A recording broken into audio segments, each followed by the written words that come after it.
I want to make a video specifically about upspeak because I think it's just such an incredibly important communication tip that I am so blessed that my roommate at the time who worked at Yelp in sales, what they get trained on is upspeak versus downspeak. I didn't even know this because in my own sales job, they just never trained us on it. So I heard about it from her. And this is a tip that really helped me out, especially at the beginning of my sales career.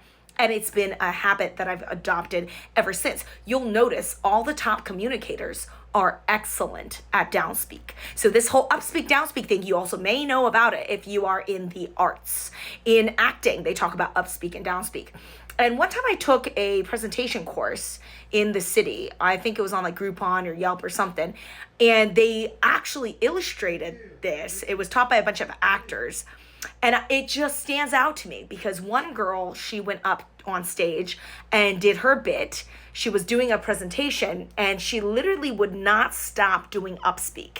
And because I have been trained in this, it just stood out to me. I was like so shocked how often she was doing upspeak. So let's get into what upspeak is. It's when you are ending the conversation, the sentence on an upward note. So instead of saying, "What are you interested in?" they say, "What are you interested in? What color would you like this notebook to be in? What color would you like this notebook to be in?" It's this, it's this upspeak, right? You're going up on the end of your sentences. This is a habit that many younger people have. The best communicators, watch how they speak. They're all going to use downspeak probably 95% of the time in terms of ending their sentences. They are not going to use upspeak. Upspeak makes people sound very junior. "Can I have a moment of your time? Are you free at all? Are you available to speak to me?"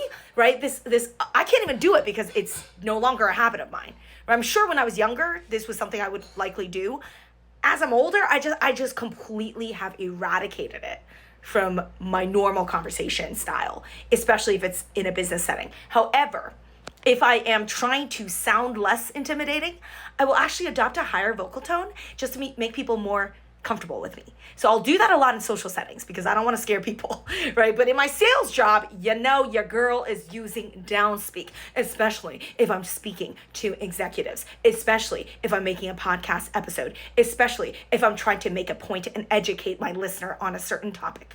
Right? So this downspeak is a method. It is a strategic, it's a tactical approach to communication that will make you sound more believable, more confident, a stronger communicator, and a more intelligent person.